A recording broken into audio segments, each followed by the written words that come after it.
That stinks! Written by Brother P and narrated by Brother Jerry Morley.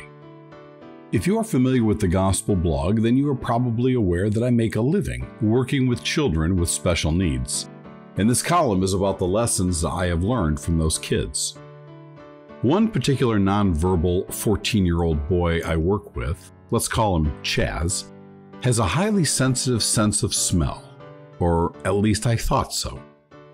When I work with Chaz, I usually bring various types of equipment into his house so we can work toward his goals.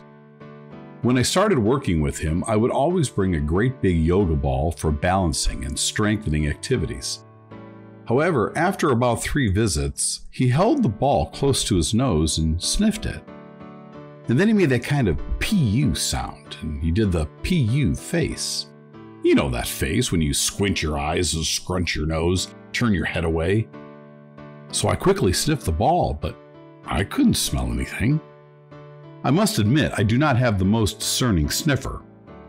Chaz did the same thing the next few visits, so I started bringing a volleyball instead, and we would work on throwing and catching, along with balancing and strengthening exercises.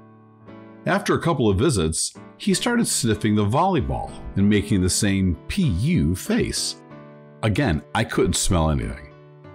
So I stopped bringing the volleyball and tried another type of ball with a totally different texture because I wondered if it was the texture bothering him.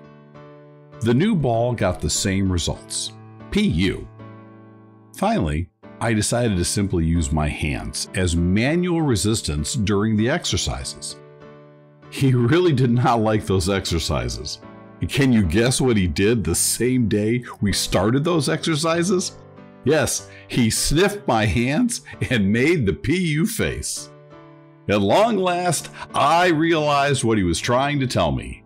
If he does not like an exercise or an activity, then it stinks to him. Even though Chaz cannot talk, he can communicate a dislike in a way that I can understand, by telling me it stinks. Did you know that God does the same thing in His Word?